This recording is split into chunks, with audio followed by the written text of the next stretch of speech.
future note, I apologize if I made anyone hungry, but you're going to have to deal with it. Sorry, but not really. Perhaps it's no surprise when people say that breakfast is the most important meal of the day.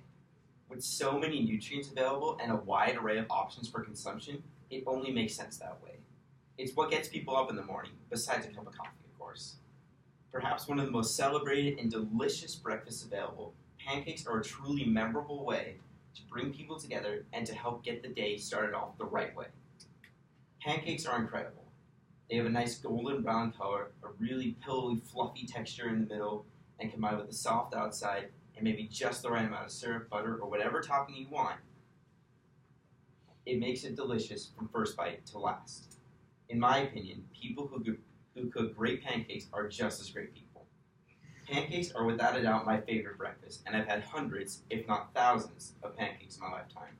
I remember many Saturday mornings as a kid when my family would cook pancakes using a recipe out of an old Pillsbury cookbook that called for a little bit of vanilla, and it made it absolutely delicious. And I remember on many Boy Scout camping trips, pancakes would be one of our preferred breakfasts just because they're easy to cook and they're super delicious. So today I will be showing you how to make the best pancakes you can make for yourself, such that anybody can enjoy them. We'll start with batter preparations, what pans and griddles work best, and finally the process of actually cooking them on the cooking surface. Just as a note, my tips are based on a traditional buttermilk pancake recipe, but for other kinds of pancakes, you can find information online to make it work for yourself.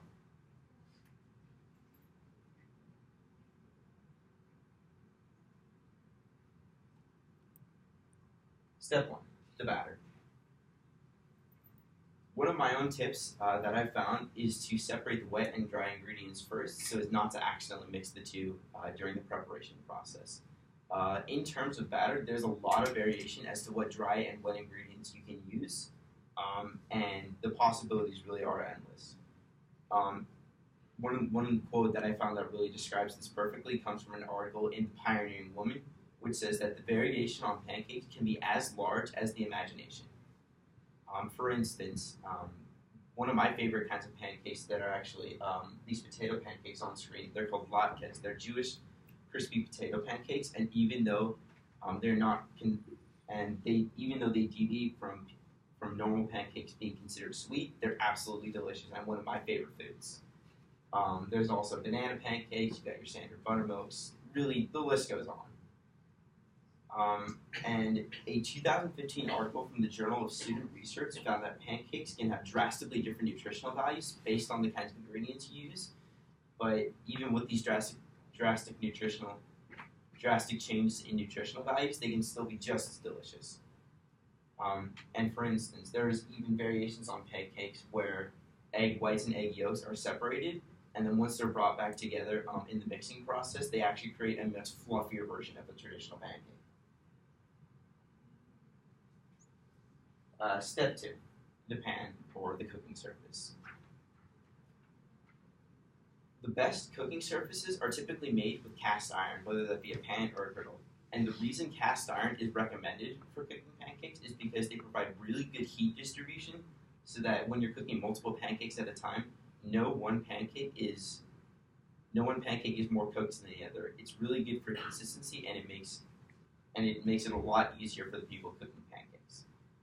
The best heat for cooking surfaces for when cooking pancakes is medium, just because if you go too hot, what ends up happening is that the pancakes themselves, they get cooked on the outside, but are typically undercooked on the inside. And one of the best ways to test that you have the right heat is to use a 1 drop of water test, where if you place a drop of water on a hot surface, if you see it dancing around, it's very, you know you have the right temperature. Step 3, cooking. So once you got your cooking surface ready, you take your batter, take a scoop of it, place it on the cooking surface, and you're just gonna wait for side 1 to cook. Bubbles. The best way to know that side 1 is done is, as shown on the picture, you've got bubbles in the center that are popping, and you've got dry, dull edges on the outside. When you've got that, you can stick your spatula under the pancake, flip it over, and you should have a nice golden brown texture. An article from All Recipes is what describes this process of the bubbles in the center, the dough edges, so that you have a good cooked pancake.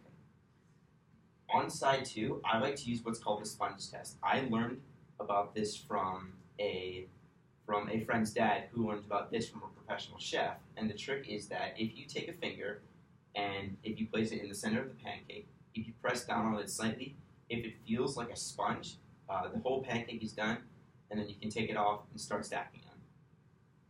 And once you've got your fully cooked pancakes, stack them nice and neat, get your toppings, and then enjoy them.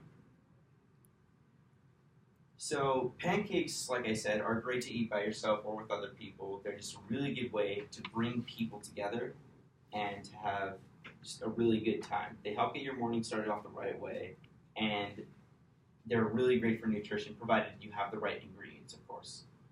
Overall, I think pancakes are something that everyone can enjoy just because of the variation, again, in ingredients and nutritional value.